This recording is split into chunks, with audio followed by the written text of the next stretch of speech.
Pothos বা money plant পছন্দ করে না এরকম মানুষ খুবই কম আছে যারা আসলে ইনডোর প্ল্যান্ট পছন্দ করে। তো আমি আজকে এই পোথোসটাকে পরিষ্কার করব। তো দেখাচ্ছিলাম পোথোসে কি পরিমাণ ধুলা জমেছে মানে পাতাগুলোতে।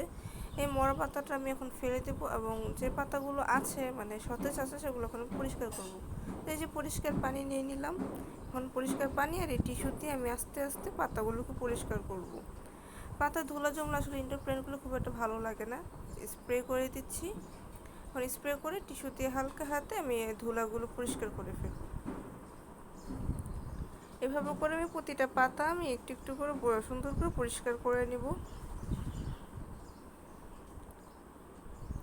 সাবধানে করবেন যাতে পাতা আবার ছিঁড়ে না যায়।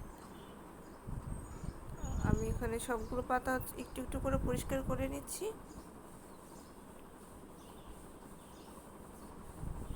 তো পোথোস কিন্তু ভেজা মাটিতে ভালো হয় না, ওর জন্য ঝুরঝুরে মাটি লাগে আর ও পানি খুব একটা পছন্দ করে না।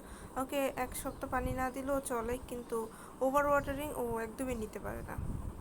তো আমি দেখাচ্ছিলাম যে মাটিটা কীরকম হতে হবে। এটা পোথোসের জন্য মাটি, আমি পোথোসের জন্য আলাদা করে মাটিটা কিনেছিলাম, বিভিন্ন শুকনো উপাদান দিয়ে মাটিটা তৈরি করা। তো এই এক্সট্রা যে খুব এভাবে পাতাগুলো ডালটা বের হয়, সেই ডালটা আপনি যদি এটাকে রাউন্ড শেপে রাখতে চান তাহলে পেঁচিয়ে পেঁচিয়ে আনবেন, না হয় ঝুলতে ঝুলতে এটা খুব বাজে দেখায়।